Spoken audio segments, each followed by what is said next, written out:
Hi everyone, my name's Kirsty Anderson and I'm the Principal Manager of Public Engagement for the Global CCS Institute, and I'm going to be your host for today's webinar. So first, let me give a warm welcome to everyone who's tuning in from different time zones around the globe. It's a beautiful sunny morning here in the UK, and I can't think of a better way to start my day than with the opportunity for an in-depth project update on the progress of the Peterhead CCS Project. So as most of you will be aware, the Peterhead project is one of two UK projects that are currently in the final stages of their front-end engineering and design, or FEED phase of development. And as I'm sure you're going to hear from Bill, if Peterhead moves to construction, then it's likely to be the world's first demonstration of carbon capture and storage on a gas-fired power plant. So today we're very privileged to be joined by the project's Business Opportunity Manager, Bill Spence from Shell. And Bill has graciously agreed to walk us through the project and its current status of development. And here he is. This is Bill, and his CV kind of speaks for itself. Prior to his role on the Peterhead project, Bill was Vice President of Strategic Issues for Shell's Projects and Technologies business, and the Vice President of Carbon Dioxide in Shell's corporate head office. Despite his youthful looks, Bill assures us that he did in fact graduate in 1984 from Queen's University in Canada. And Bill also assures me that his degree was in engineering physics, although I have to say I'm yet to see him give way to the urge to sketch out a diagram on a whiteboard whenever he tries to explain something. So I'd question that engineering background. After achieving his degree, Bill joined Shell Canada as a petroleum engineer. And then in 1989, he joined Shell International, where he's lived and worked in numerous countries. His career has spanned both technical and commercial roles in the upstream, gas and power and renewables sectors. Having seen Bill in action at various community consultations and professional conferences, I can assure you that this morning or this evening, depending on where you're calling in from, you're in for a treat. So just before we begin, I've got a few items of housekeeping to run through. This session today is being recorded, so we'll make it available on the Institute website within the next week for you to listen again or to pass on to your friends. However, the big benefit of dialing in live today is that you get the opportunity to ask questions. So we not only welcome questions throughout the presentation, we actually encourage them. And it's a very simple process to upload your questions via the questions tab in your GoToWebinar control panel, and that's the one that you can see on my slide here. I'm going to be moderating these questions as we go through, but we do have a particularly large audience today, so if there are too many to fit into one session, then we'll try and follow up with you after the webinar if you've got a burning issue that's not being tackled. Okay, so without too much further ado, I'm going to hand over to Bill. Thank you, Kirsty. And I never really know how to follow up those introductions you give me, but you are correct. I am indeed a lapsed engineer. I was at one time what I would call an engineer. But let me start first with a big thanks to the Global Institute for hosting this webinar. It really is a great opportunity for us to share where we're at with the project. Secondly, a special thanks to Kirsty and the local Global Institute people here in the UK. An absolute treat to have them support our project and really help move us along. An invaluable resource, and if anybody is looking to develop a project, one of your first ports of call should be the Global Institute. So I will take you through the Peterhead Carbon Capture and Storage project. It is largely a retrofit project to an existing power plant. This power plant for the past 30 to 40 years has been producing electricity in the northeast of Scotland with the emissions going into the atmosphere, and we're proposing to take those emissions and put them deep under the North Sea. I've talked about the support from the Global Institute, and we wouldn't be where we are without also support from our legal community. This is the contribution from our legal community, and what they want you to know is that this project has not reached its final investment decision. So we will be speaking about the future, but I will be speaking about where we see the project going and the success case. And if you are a speed reader, you would see that this is indeed to say, if you like what I talk about and choose to invest in what we talk about, please don't hold myself or the company accountable. Moving on, I'm going to start with just a bit of context around the whole why we do CCS. And oftentimes, I feel we perhaps miss this piece of context and we dive right into CCS. And oftentimes, people don't quite understand how we got to putting a capture and storage plant on a facility. And it really comes down to quite a simple but incredibly challenging issue, and that is we live in a world that between now and 2050 is going to need almost twice the energy it is consuming today, and yet it's going to need half the CO2 that's emitting today. So you can see that in isolation, both of these are enormous challenges, the halving of the energy or the doubling of the energy and the halving of the CO2, but when you put them together and try and solve them simultaneously, it becomes an incredibly difficult challenge. And oftentimes I think we all see in the press people who will take one or other end of these pieces and say that indeed we could meet all the energy if we just used this technology, if we just chased solar or we just chased lignite, whatever it was, we could meet the energy challenge. The flip side is, if we use all of the hydrocarbon, we will exceed our environmental limits. The challenge is to figure out the solutions that give both the energy and the environmental outcomes we want. And when we actually look at that data set and use people like the International Energy Agency or the Department of Energy, the Department of Energy and Climate Change, who have started to roll the numbers forward, what we found is there is no silver bullet. There is no one single answer to doubling the energy and halving the CO2. And so when we go to groups like the IEA and the Department of Energy and Climate Change, who I will refer to as DEC going forward here in the UK, they've started to look at what is it that will deliver the energy without the environmental impact. And one of the really interesting things that you find here in the UK is enshrined in law is an 80% CO2 reduction by 2050. So it is hardwired into the law of the land. And so the UK entirely gets the need to reduce the CO2 emissions, but what it does want is to reduce the CO2 and remain one of the most competitive economies in the world. So they've gone the extra distance to say, how do we get the emissions down and still be one of the most competitive economies in the world? And when you do that, you do find that there is no silver bullet. It isn't, if we were to convert this into a board game, we aren't playing a game of Monopoly, we're playing more along the lines of Trivial Pursuit. And for those of you who have played Trivial Pursuit, this is a game where you can't be good at 3 or 4 categories. You need to be good at the whole spectrum of questions that will come at you.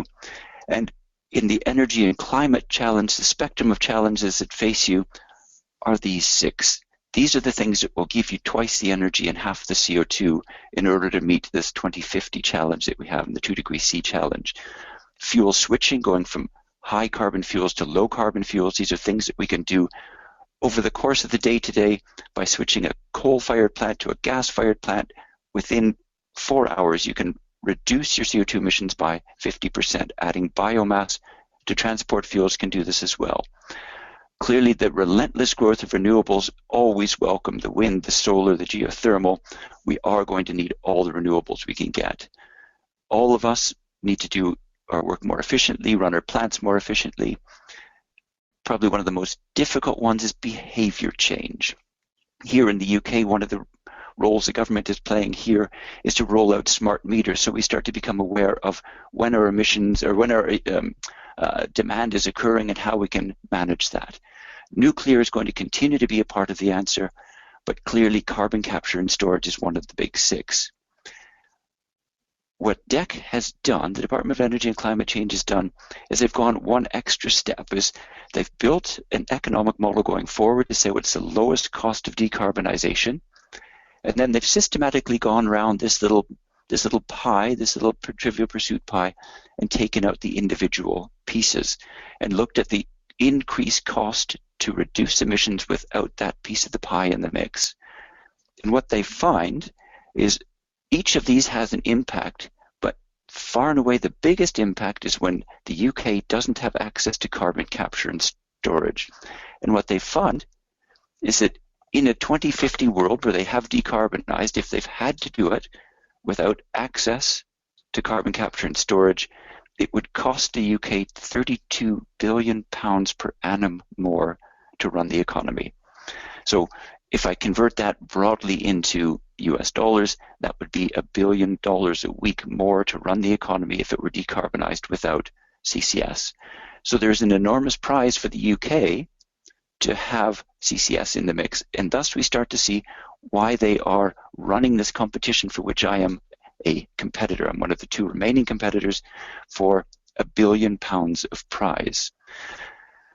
So the Peterhead project is one of the competitors. The second competitor is White Rose, which is a coal-fired power plant, a new build coal-fired power plant in England. We are a retrofit gas plus CCS plant in the UK. So the UK competition for this phase one, the first two or the first competitors in the competition get what's shown on the left side as a capital grant. It started as 8 competitors down to 2, and it's £1 billion of capital grant to help with the build.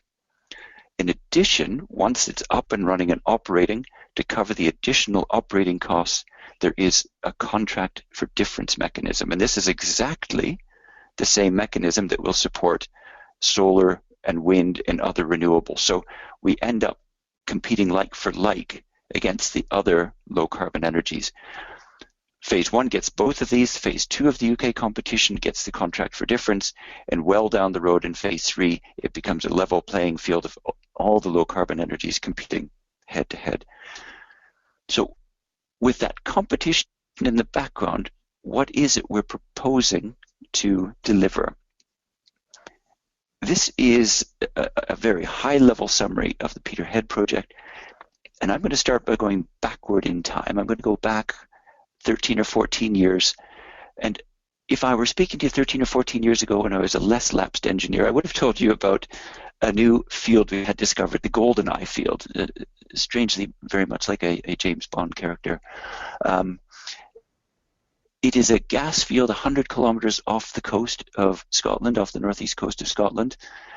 This gas field has now produced all of its gas over a 10-year period. It produced more gas faster than we had predicted. It's been a fabulous success.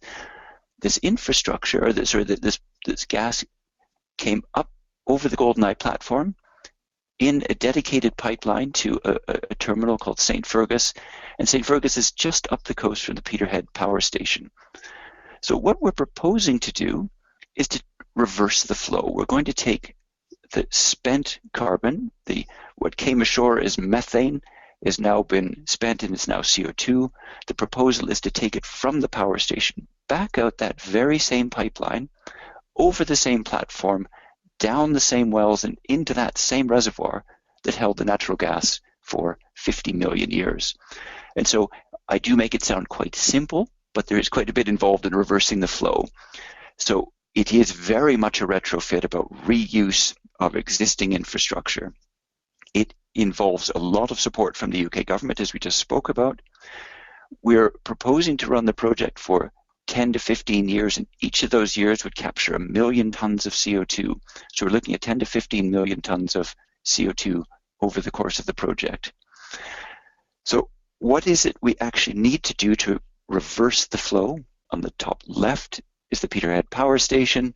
On the top right is the GoldenEye platform. Connecting them is an existing pipeline. Below is what we need to add. At the power station, the CO2 that's coming off the turbines is now quite dilute. It's down to about 3 or 4% CO2 in the exhaust gas. So what we need is to add a technology that will ignore 96% of what comes up that flue and only capture the 4% CO2. And we're proposing in this development to use an amine-based technology. And amines have been a workhorse in the oil and gas sector for decades. We're proposing to build a plant, and amine is a tunable solvent that selectively grabs the CO2 and leaves all the other molecules. When you heat up this amine, it lets go of that CO2. When it lets go of it, we can compress it down to a liquid, so we'll add a compressor. Once it's in a liquid state, we put it into that existing pipeline, out to the platform, down the same wells, and into the reservoir for long-term storage. So the investment is very much about the capture plant, the compression. There will be a small piece of pipeline to connect directly from the power station to the existing pipeline, some platform modifications. So that is very much the overview of what it takes to reverse the flow. When we get to the GoldenEye, to be honest, it's a tiny little platform, 100 kilometers off the coast, not much bigger than a tennis court, not normally manned. It's completely operable from the shore. It sits in about 100 meters of water. It's only about 14 years old, in extremely good shape, so we're confident it has many more years of life left. From the seabed down to the reservoir where the natural gas was stored is about 2.5 kilometers. So we've got an awful lot of rock and overburden that has safely held the natural gas for 50 million years. We'll put the CO2 in a liquid state into that same reservoir, exactly where the gas used to be. The project will fill just over half of the reservoir that was filled by the natural gas. The existing layers will help seal it. We will close the well so that those too are sealed, and put in a measuring, monitoring, and verification program to, at the close of the project, to convince ourselves that it is staying in place as we would expect. So that's very much the technical piece. Just an overview across the top of the pieces of kit that we need to add there, and where we are at this stage. We have completed our FEED work, our front-end engineering and design work. We've turned that front-end engineering work into work packages, as we call it. Those work packages have now been sent out into the marketplace. There are 4 packages. The first is about modifications to the power station, so it's able to deliver the CO2 and deliver us steam and electricity. The second work package is this capture and compression facility. The third is the near shore, the short bit of pipeline we need to add, and the little bit of pipeline that takes us offshore. And the fourth package are modifications to the top side of the platforms into the wells themselves. Those 4 packages are out in the marketplace with tenders evaluating those as we speak. Of course, none of this can go ahead unless we've got permitting to do so. So we have completed our environmental impact assessment, submitted our planning application. The onshore application goes to the Aberdeenshire Council. The offshore goes to the Department of Energy and Climate Change. So while we look at the details of the technical, we also are working in parallel the permitting piece. Across the top, we see the offshore construction pieces that we talked about, the short piece of pipeline, the tie-in to the new pipeline to the existing pipeline, adding the isolation valves to make sure that we can isolate the CO2 in the event that we need to stop the flow, upgrading some of the top sides of the platform to manage a cold CO2 rather than a hot methane coming over them, get the right pipe work, and to modify some of the wells so that we can inject at various rates. The environmental statement for the offshore piece was submitted to DEC in January this year. The public consultation is now closed, and our storage permit application, that is the permit to allow us to put the CO2 under the North Sea, has been submitted to DEC, and from DEC it goes on to the European Union. The onshore side, talk a little bit about the construction. In the success case, if we have our final investment decision, we'll need about 30 months to build all of this. On average, it will be 400 people on site, and on a peak day, it will be up to 600. And the tallest structure is this capture plant, which will be about 75 meters tall, about just shy of the height of the small chimney and well short of the big chimney, which is 170 meters. We have completed the environmental impact assessment throughout 2014. We've had numerous consultations with the community and really quite a regular consultation process. And Kirsty, you launched the webcast today, has been an important part of working with the community to make sure that we evolve this together in terms of design. We've submitted the planning application in March of this year to the Aberdeenshire Council, and we'll be pursuing that over the coming period. So the image I show is just to say the gray boxes are the existing power plant as it sits today. So if you showed up at Peterhead on the coastline, all those gray pieces would exist today. What we will do, we'll color we'll add the brightly colored elements to it. And that is what it takes to turn what I would call a full emission, a gray electricity power station, to a green electricity power station. So you see it all tucks neatly into the existing footprint.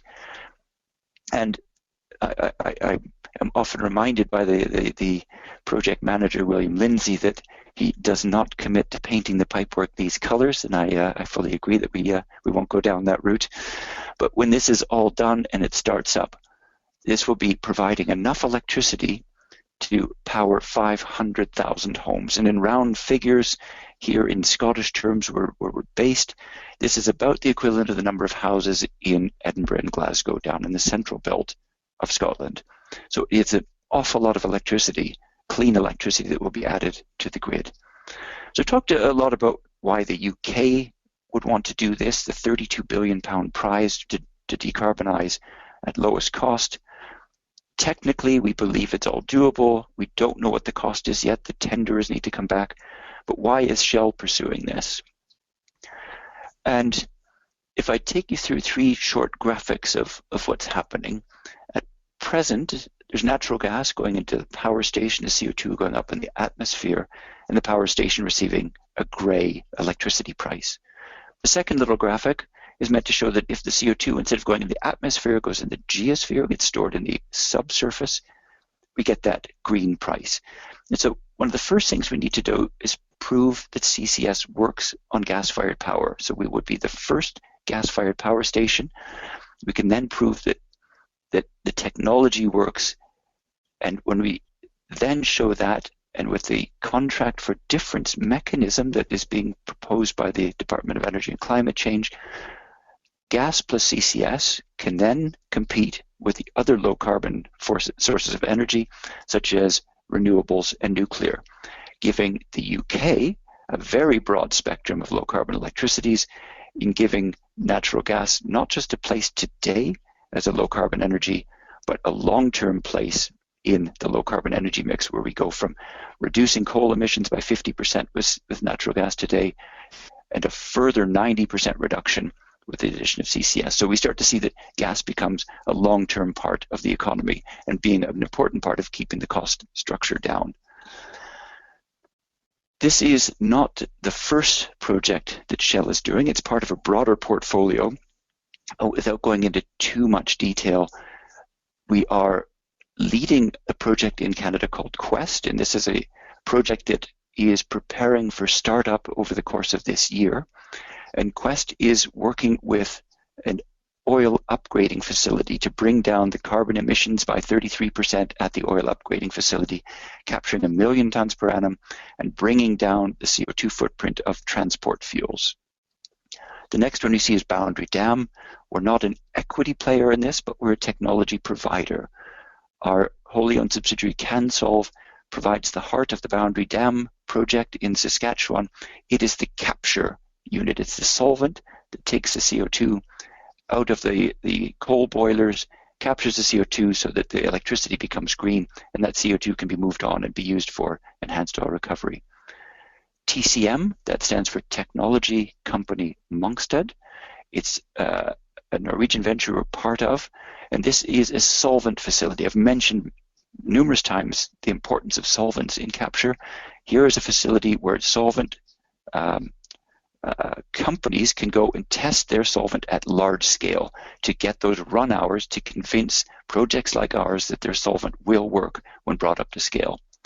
I've talked about the Peterhead project, and the last project that we're participants in but not equity lead or not operators on is the Gorgon project in Australia. This is where natural gas is coming out of the subsurface with a significant CO2 component.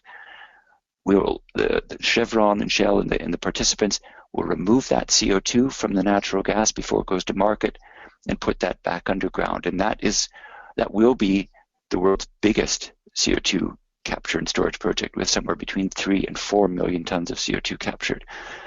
So we have Peterhead is part of a broad portfolio, and to the unaided eye, this can look a little bit random, but I assure you there is method to Shell's madness. Behind this program, we are looking to build a competence. We firmly believe that carbon capture and storage will be an integral part of the decarbonization going forward.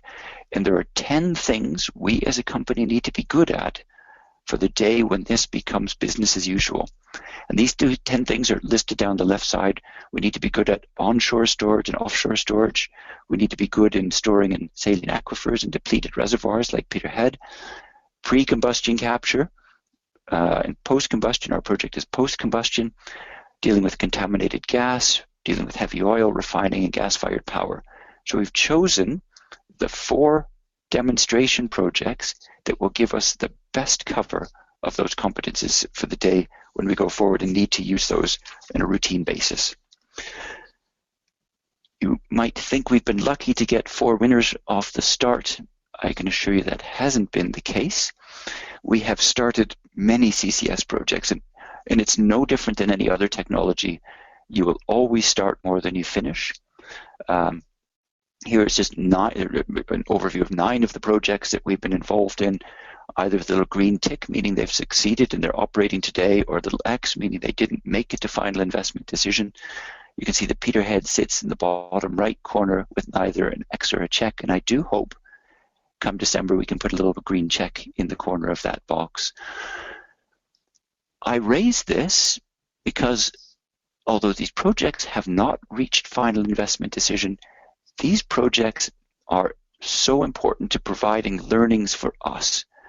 And if I point out 2, Barendrecht and Longanet, neither of which reached FID, they've been very important in shaping how we design and will operate this project going forward. So there is this ongoing learning curve, and I do hope that we can use projects like those 2 to help us make sure that this one Peterhead does get over the line. Now, one of the big learnings from Barendrecht, why Barendrecht did not proceed as a project, is that we did not manage the community interaction particularly well. And on that note, we have learned that we need to put the community front and center. And here, this is the image we use in the team. We no longer use that image, that helicopter image, that aerial image of the power plant in isolation. We need to think of the power plant in the back garden. This is the bottom village just south of the power plant, a small fishing village here, the fishermen's cottages in the front. We have to remember we're in their back garden, and that we need to provide benefit that outweighs the impact for this community. And that has been core to our interaction with the community. And so when we look at the impacts and benefits, we'll start with the benefit. The UK is seeing the closure of a number of power plants, what we call thermal power plants, particularly the coal-fired power plants. By adding this project to the Peterhead plant, this local community will be confident that this power station will continue to operate for at least another 10 to 15 years. In addition, it will offer opportunities with construction jobs, jobs with operations, and in the success case, if we do build Peterhead and the world comes to Peterhead to see how you do this, this could well become a hub for future CCS operations, just as it has for the oil and gas sector. All upside. The impacts, we will indeed cause noise. We will add traffic to an already busy road. There will be some visual impact to the community. And when we deal with an amine, we have to always be cognizant of managing the waste from those amines. So we do work with the community so they're aware of both sides of these and understand their concerns and design that in. And that's all part of the environmental impact assessment work we've done. On construction and operation, it's particularly important we help these small communities get a foot in a big project. It's not always easy for a small company to get a foot into these big operations. So we work very closely with a number of groups. First, with the main contractors to say we have an expectation of local benefit. We then work with Aberdeenshire Council, Scottish Enterprise, and SSE, the power company, to make sure that the local companies get a foot in on this as we go forward. So very core to this is having our partners in delivery with us, to the degree now that we have seconded a Scottish enterprise person into the team to sit with us several days a week to make sure that we're getting this community benefit built into the project. At the top of the program, I thanked Kirsty for her participation in the project. And if you ever have had the chance to meet Kirsty, you will appreciate why these kids are having a laugh, because Kirsty is fantastic with community and working with people to understand CCS and its impacts. This is a piece of work jointly done with the Global Institute and the local communities to help kids understand CO2 and how it's generated, what it is, how you transport it, how to be comfortable with it. These are the people that will in future be operating this plant and potentially part of a new wave. So we work very closely with the community, and over the course of last Friday and this Monday, we had, I believe it was 240 primary 7 students running exactly experiments like this with lab coats and glasses and experiments, and an absolute laugh for all of us. In addition, we use the Sea Cadets. The Sea Cadets are very much like the Scouts. The Sea Cadets are the organization we use to do our mail drops. And instead of using the local mail service, we use the local Sea Cadets. And in that regard, they can earn a bit of money to help put a new roof on the Sea Cadet cabin. I've spoken a lot about the project, but the project in isolation isn't success. What we want is something bigger than a single project. So one of the things we're really cognizant of is the subtle difference between building a first-of-a-kind project versus a one-of-a-kind. On the left is a Gauguin painting. It's the most expensive painting ever sold, and truly a one-of-a-kind. And it's not our intention to have something like that. And as archaic as the telephone on the right might look, that is very much what we'll be building. It is a first, and the expectation is that the first one will work well enough. It won't be perfect, it won't be fancy, but it will help to allay some of the fears about CCS and prove gas plus CCS is an integral part of the low carbon mix. And if we get that right, the first of a kind right, it will enable the second and third and fourth. And the DEC program, the Department of Energy and Climate Change program, is geared exactly to that. The folks on the left building the big beige telephone, as they say, get the capital and operating grants. The next wave will get the operating grants, and then in due course, the nth of a kind will be able to compete head-to-head with wind and solar and all the other low-carbon energies. So it is very much about making sure that this project isn't a one-off. And in that regard, our pipeline is almost 10 times bigger than we need. The aquifer associated with our reservoir could hold hundreds of projects of our size. So you see that we have become and will become, in success case, enabling infrastructure for future projects to not need to spend on pipelines, wells, and infrastructure. If they bring their CO2 to our pipeline, their cost becomes the capture. The incremental cost of transport and storage drops well down, and that second, third of a kind starts to benefit from any advances we've made in the technology and the existing infrastructure that they can piggyback upon, so that we can get down this learning curve extremely quickly. This is a very complicated graph. It's just a series of learning curves from other low carbon technologies to show that across the bottom, the more you build of something, the faster, or the more you build, you come down this cost curve. So what you see across the bottom is installed capacities, not time. It's how many megawatts you've installed.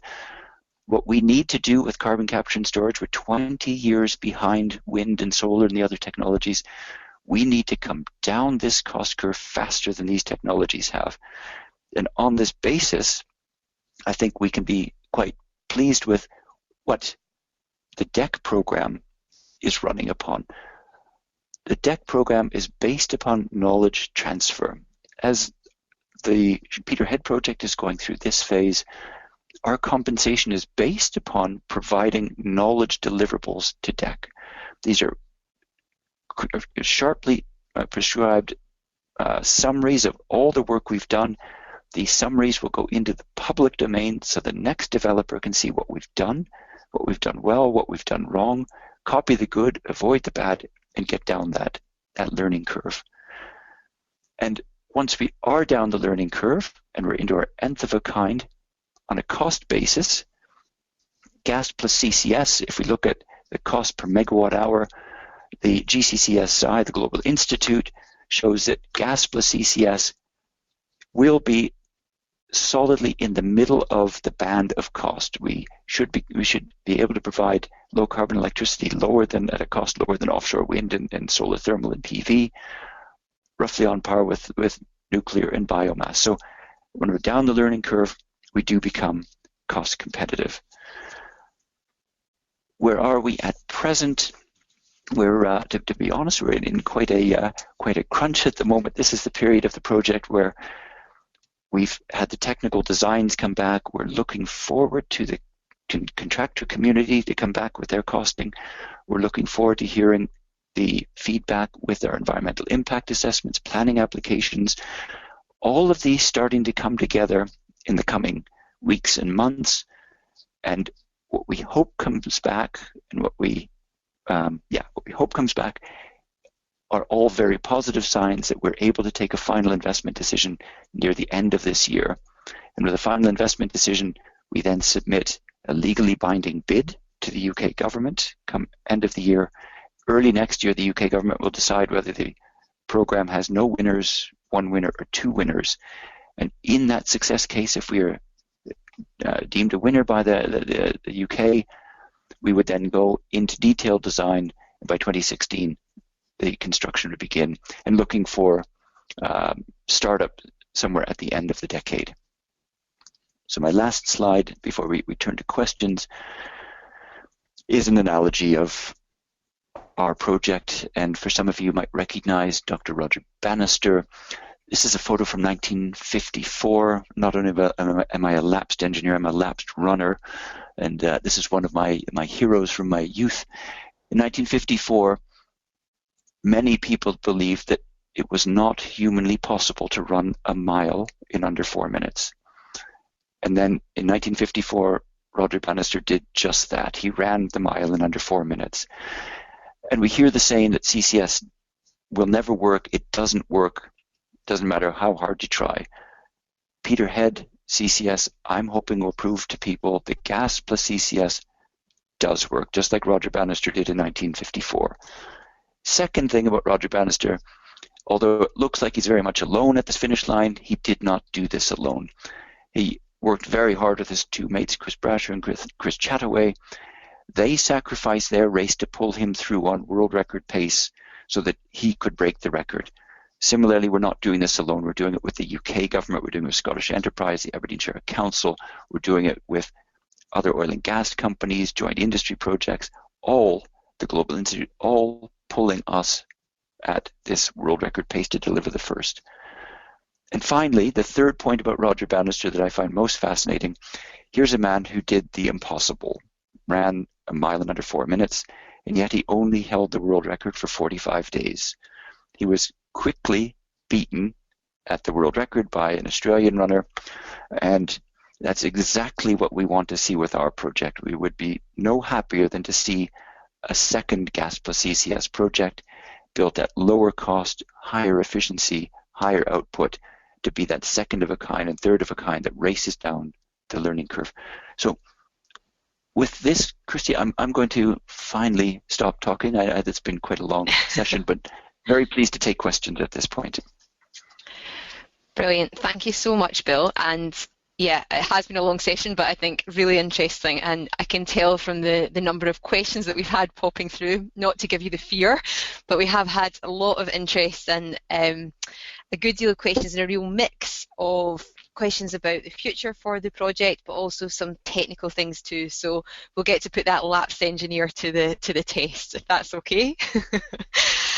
Bill, are you okay if I start off with a couple of questions just now? Are you good to start? Absolutely. And do I have the right of refusal? No, just kidding. So And if there are a couple of the more technical questions, then we can always respond afterwards if it's something that we need to check with the technical members of your team. Okay, so the first one that that popped through was about the environmental statement, and you'd said that it's now been submitted and that the consultation is now closed. So the question was really, could you share with us a bit more about any concerns that might have been made and that meant that you had to make any adjustments to your project plan? And also, does this mean that once you get, or hopefully if you get funding from the UK government, that the project would actually be good to start construction? Is that the stage that you're at now? Okay, so I'll go through that in stages. We have indeed submitted the planning application, the environmental impact assessment. What we, and this is hinging upon what we learned from the Barendrecht project, is right from the get-go to keep the community informed, and as we start to shape our ideas, to keep them involved in helping to shape our ideas. So what we have submitted, we don't believe would have any surprises to the local community. They should see reflected back their comments, their concerns. So that application has gone in, and we're looking forward to hear back for the current status. What was of most concern over the period of our interactions, first and foremost, and we talked about this, was benefit to the community, local benefit. What wasn't desired was to have a big company come in isolation and run this. And so that's where we've been working really hard with our partners, SSE, Scottish Enterprise, and Aberdeenshire Council, to make sure that we make it as easy as possible for local companies to first qualify to be part of this and to get their foot into the project. So local benefit is front and center. Second, Peterhead is at the end of a very, very busy road where heavy goods vehicles, farm traffic, and commuters all share the road. Traffic management is a significant concern, and we have been working to start to shape our construction program such that we use the road, well, first of all, to minimize the number of loads that will need the road, and then second, when those loads appear on the road, that it appears at off-peak time. So we've been looking to restructure the construction so that we reduce the loads and reduce the peak times that we use the roads. So those are the two key concerns. We do need more than just the environmental, or so the planning application before we can proceed. There are clearly a number of pieces, the pieces that need to come together. We need to get sharp bids back from the contracting world. We need to get our own internal investment decision aligned. We need to get the community support with the planning applications. So there are a number of pieces before we can actually say we will start the project. Thanks, Bill. Okay, our next question is on a similar vein, and it's the one that I'm sure you've answered on numerous occasions, but we've had a couple of people asking, what will happen if the demonstration fund is split between both bidders? Would the Peterhead project still proceed? Where do you guys stand? What can you say to that? So let's take and it's always difficult to make predictions. I think it was Niels Bohr who said it's always difficult to make predictions, especially when it's about the future. But indeed, if we were both successful, so if in the deck competition, if the case were two winners and the fund were split, indeed we would, assuming that we had made our final investment decision, we would proceed. That would be a case going forward. And I think when I stand back from Peterhead project and look at what's good for CCS, what's good for ensuring we do our utmost to keep the world in a 2-degree world, I think the two projects have so much complementarity. The Peterhead project in Scotland, gas plus CCS on a retrofit. The White Rose project in England, coal plus CCS on a new build with pre-combustion or post-combustion. You see that so many bases get covered by these two projects. I think that they would be really valuable points, not just for the UK, but I think for the world to have access to those two data sets. I think it's actually quite a powerful outcome. Brilliant. Thanks, Bill. Okay, I've had quite a few technical questions about both the pipeline and the storage site, so I'm going to try and link them in together, if that's okay. So the first ones were on the pipeline, and there's been a few around the same topic of the existing pipeline, and does it have the appropriate lining type for the proposed CO2 state? What what type of phase are you transporting the CO2 in? Is it liquid, dense phase, supercritical? And also in terms of the size and capacity of the storage site, is there potential that it could go on beyond the 15 years, or are there technical reasons why you have to stop storing CO2 in the GoldenEye site after the 10 to 15 years? Good. Okay, let me start with the pipeline. So it's an existing pipeline. Yeah. So it's an existing pipeline. It's a 20-inch line. We will be transporting the CO2 in a liquid state, supercritical state. Now, again, as a lapsed engineer, I always need to think in analogs. And for many of you, if you've ever seen a CO2 fire extinguisher hanging on the wall of a building, they tend to be the ones with the big black nozzles on them. That is indeed a steel cylinder full of liquid CO2. So that's actually not a bad analog for what a liquid CO2 pipeline would look like. And the fact it hangs on walls in virtually every major building in the world gives you a good sense that it is quite a safe transport medium.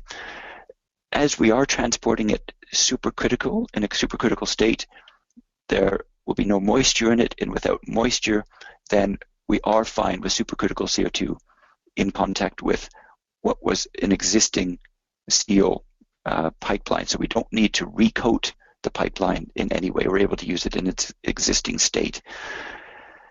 Now with the reservoir, the reservoir, we will just over half fill the reservoir, half fill what used to contain the natural gas. So this project theoretically could carry on beyond the 10 or 15 years. Our design criteria is for 15 years. So at that point, there is still capacity in that part of the reservoir that held natural gas. And so that is if we were to put these into little bins, that would be the depleted reservoir aspect. This reservoir is actually a fantastic sand that runs for tens of, or virtually 100 miles along at a good depth, 2.5 kilometers down, and actually hosts a number of other oil and gas fields. So we know the sand is good, it's continuous, we know the properties extremely well. So we would be confident in believing that you can go well beyond other projects using the same infrastructure, could go beyond what was holding natural gas and start to go into the aquifer. So the store would go from being a depleted reservoir to being an aquifer. Now, clearly, we don't need that for our project, but future projects looking to access this as a hub, we do believe that the aquifer offers enormous potential in the long term. Brilliant. Okay, actually two more technical questions, if that's okay, Bill. The first one was just about the carbon capture equipment that's being fitted to Peterhead Power Station, and at the moment you're fitting to one turbine, but the question was about whether there was scope in the future to use the amine plant for other turbines on the power station. That's a good question, and something that we had to think about early on in the design work, how expandable we should make this. We decided that it is best that we take this plant and optimize it for a single turbine, so that the plant wouldn't have capacity to add further turbines in future. But again, I speak out of turn because we do not own the power station, nor do we know the plans of the power company in future. But there certainly would be space at that site. It is quite a generous site to add further ones, but this is a demo project, so the idea is to demonstrate it can work.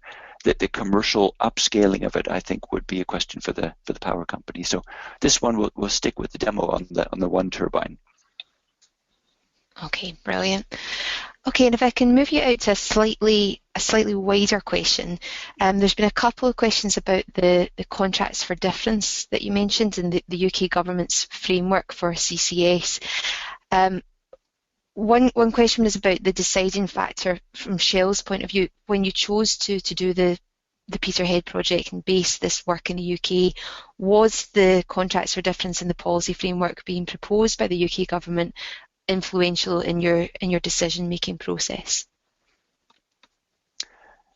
Absolutely, it was really important, and I think if we, a very good question, because this is one of these moments, these synchronicity moments when the GoldenEye depleted reservoir came available.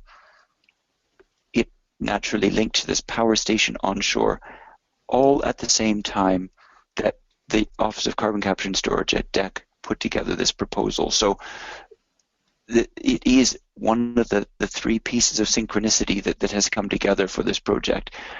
And one of the pieces that really appeals to us is it is more than just the thought of getting a CCS plant over the line and prove that it works, but it actually is a long pathway for how to get CCS down the learning curve and part of the overall program. So the holistic nature of the DEC thinking, that there is some catch up to be played by carbon capture and storage against other technologies, that it has put this program in place. And we do know a number of phase 2 projects that are already in touch with us about how they can share the infrastructure going forward. This whole construct of a contract for difference that can support these projects long into the future, not just a series of one-offs, really important to our thinking, that it's a policy framework that we would like to be part of. Brilliant, thanks Bill. And on a similar kind of note, I had a question in about the process that you've gone through with the UK government and the FEED study, and it was asking about, as this is a learning process for everybody involved, how would you assess the sort of difference in terms of cost and timelines in comparison to a regular oil and gas project? So for doing a CCS project and this sort of innovative technology, what are the main areas of difference for you as a company? So it's quite a complicated question. No, but it is a very good question, because it really goes back to something quite personal, in that why I'm now 30 years in the company. And it's very much because this is a company that is interested in innovation, it's interested in new technology, and it's willing to be a first mover. And so when we can find governments that are also willing to be first movers in things like this, it works extremely well. Being a first mover sometimes means that you don't always get, sorry, let me go back, there isn't an answer at the end of a book when you're a first mover. And so it does mean there will always be an exploratory phase, both on the policy side and on the technology side. So you could never expect a first of a kind to get directly to the answer. And I think DEC has been very thoughtful in the design of this competition, and I must say very challenging over the course of the development, but the challenging insofar as ensuring that the UK gets a very solid technical design, and that the taxpayer is getting value for money in the program itself. So it is onerous, it is challenging, but I do think it is an extremely well thought out program. And one of the things I can never compliment enough is the knowledge sharing aspect, that all of this knowledge goes out into public domain to ensure that the next project, just as we've done with Barron Directed, Long Annet, and all the projects before us, we've been able to stand on their shoulders to see farther. DEC puts this out for the next projects to see even farther. So I think they've done an extremely good job, although I have to be honest, there are some nights when I do get a bit tired, but that's always a good sign, I think. Brilliant.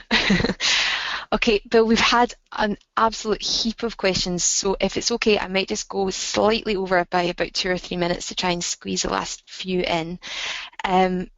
I've got a question about the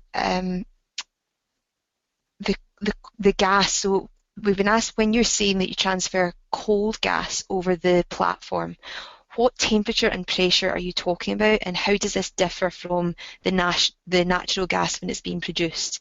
Are you able to answer that question? Well, I won't put numbers to it, but what you can imagine when you bring something up, the whole principle of geothermal is that as you go deeper into the subsurface, you get higher temperatures. And home geothermal only goes down a few meters and you get enough temperature difference to fire a house. By the time you go 2.5 kilometers below the surface, you're into quite high temperatures. So the natural gas that used to come ashore was really quite hot and going through the manifolds at a high temperature. The flip side is when you have CO2 coming, especially along a seabed, 100 kilometers along a seabed, it's going to be very close to 0 Celsius coming up, throttling through a number of valves. So we're going to see quite a temperature difference, and I won't put numbers on them because I'll most likely get them wrong, but you can see this difference between the arrival of a cold gas from a seabed versus the arrival of a hot gas from 2.5 kilometers below the subsurface. And that is that difference that makes us think that some of the pipe work is best changed out to manage these deltas. Okay, I've got final 2 questions, and I'm really sorry to the people who've sent other questions through. We will try and get some responses through to you though. And one, just to say, we've had an offer of some support from somebody who's been doing some work with Stuart Hazeldine at University of Edinburgh, who's keen to support spreading some word about the Italian experience of CO2 natural gas emissions and explaining that to local communities. So that's always good to have people offering to help. But I think if we don't mind finishing up on one last question, Bill, and it's just about future plans for CCS projects in other locations in the world. And this question was asked about, based on your experience, do you think Shell is going to be interested in doing further CCS projects? And we had a similar question asking about, do Shell expect to continue to be involved in CCS as a developer and operator as this industry hopefully develops? And good question. We are running a number of projects at present. So let me emphasize what we have done up to this point. We have 3 projects. We've got the Quest project, the Gorgon project, and the TCM project. In building our competence, the Peterhead project would really be that linchpin that would pull the whole capability building together. So in the success case, Peterhead would mark what we would consider to be our competence building program, so that as a company, we're a competent CCS builder and operator. If there are to be, and looking into the future, if there are to be future projects, they would be done on a commercial basis, that we would start to deploy our capability in those situations where it is a technology we need to do to commercially develop a field, a technology, whatever. So we've certainly built the capability, so we're able to deploy it. We don't have the next project on the sequence. It will come in as commercially required. Brilliant. Okay, I am going to wrap it up at that, with the promise that I will do my best to get some responses back to some of the other questions that we've had coming through. Bill, really all that I've got left to say is thank you so much for giving us your time today, and for walking through in such detail about the project. And also just to point out to people that there is a further webinar being hosted by the Institute in a week's time, and it's going to have some learning from the Shell project, so it's looking at some of the more technical aspects of the Shell project and the modelling system that they've been using. So tune into that if you're interested in a bit more technical detail. But for today, Bill, thank you so much for your presentation, and we look forward to hearing from you again soon, hopefully with some positive FID decisions. Thanks, Chris. Thank you, Kirsty.